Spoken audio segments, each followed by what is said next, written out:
మొదటి రాజుల గ్రంథము 16వ అధ్యాయము. యెహోవా వాక్కు హనానీ కుమారుడైన యెహూకు ప్రత్యక్షమై బయెషాను గూర్చి ఈలాగు సెలవిచ్చెను. నేను నిన్ను మంటిలో నుండి తీసి హెచ్చింపజేసి ఇజ్రాయేలు వారను నా జనుల మీద నిన్ను అధికారిగా చేసితిని. అయినను యరొబాము ప్రవర్తించిన ప్రకారముగా నీవు ప్రవర్తించుచు ఇజ్రాయేలు వారగు నా జనులు పాపము చేయుటకై కారకుడవై వారి పాపముల చేత నాకు కోపము పుట్టించియున్నావు.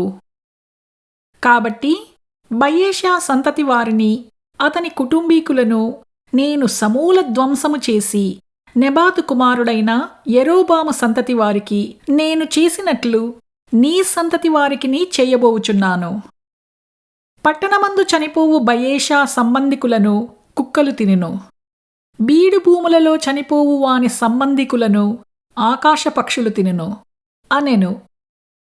బయెషా చేసిన ఇతర కార్యములను గూర్చియు అతడు చేసిన వాటన్నిటిని గూర్చియు అతని బలమును గూర్చియు ఇజ్రాయేలు రాజుల వృత్తాంతముల గ్రంథమందు వ్రాయబడియున్నది.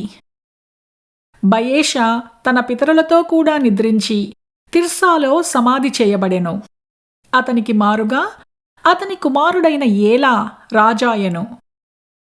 మరియు బయెషా యరొబాము సంతతి వారి వలనేయుండి తన కార్యముల చేత యెహోవా దృష్టికి కీడు చేసి ఆయనకు కోపము పుట్టించిన దానినంతటిని బట్టియు అతడు తన రాజును చంపుటను బట్టియు అతనికిని అతని సంతతి వారికిని విరోధముగా యెహోవా వాక్కు హనానీ కుమారుడును ప్రవక్తయును అగు యెహూకు ప్రత్యక్షమాయెను. యూదా రాజైన ఆసా ఏలుబడిలో 26వ సంవత్సరమున బయెషా కుమారుడైన ఏలా తిర్సాయందు ఇశ్రాయేలు వారినందరినీ ఏలనారంభించి 2 సంవత్సరములు ఏలెను. తిర్సాలో తనకు గృహనిర్వాహకుడగు అర్సా ఇంట అతడు త్రాగి మత్తుడయుండగా యుద్ధరథముల అర్ధభాగము మీద అధికారి అయిన జిమి అతని మీద కుట్రచేసి లోపలికి చొచ్చి అతని కొట్టి చంపి అతనికి మారుగా రాజాయెను. ఇది యూదా రాజైన ఆసా ఏలుబడిలో 27వ సంవత్సరమున సంభవించెను. అతడు సింహాసనాసీనుడై ఏలనారంభించిన తోడనే బయెషా సంతతి వారందరిలో ఏ పురుషునే కాని అతని బంధువులలోనూ మిత్రులలోనూ ఎవరినే కాని మిగులనీయక అందరినీ హతము చేసెను. బయెషాయును అతని కుమారుడగు ఏలాయును తామే పాపము చేసి ఇజ్రాయేలు వారు పాపము చేయుటకు కారకులై తాము పెట్టుకునిన దేవతల చేత ఇజ్రాయేలీయుల దేవుడైన యెహోవాకు కోపము పుట్టించిరి కనుక వారు చేసిన పాపములను బట్టి ప్రవక్తయైన యెహూ ద్వారా బయెషాను గూర్చి యెహోవా సెలవిచ్చిన మాట నెరవేరుటకై జిమి బయెషా సంతతి వారినందరినీ నాశనము చేసెను.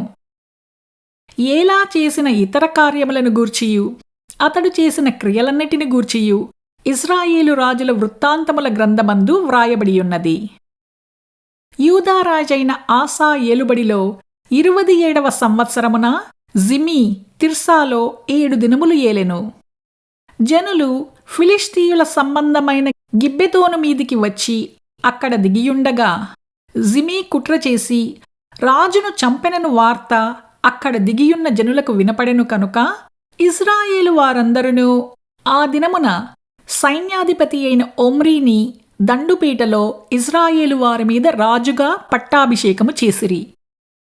వెంటనే ఒమ్రీ గిబ్బెతోనును విడిచి అతడును ఇశ్రాయేలు వారందరూ తిర్సాకు వచ్చి దాని ముట్టడి వేసిరి.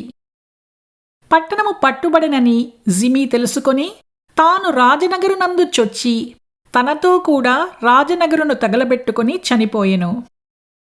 యరొబాము చేసినట్లు ఇతడును యెహోవా దృష్టికి చెడుతనము చేయువాడయ్యుండి తానే పాపము చేయుచు ఇశ్రాయేలు వారు పాపము చేయుటకు కారకుడైనందున ఈలాగున జరిగెను.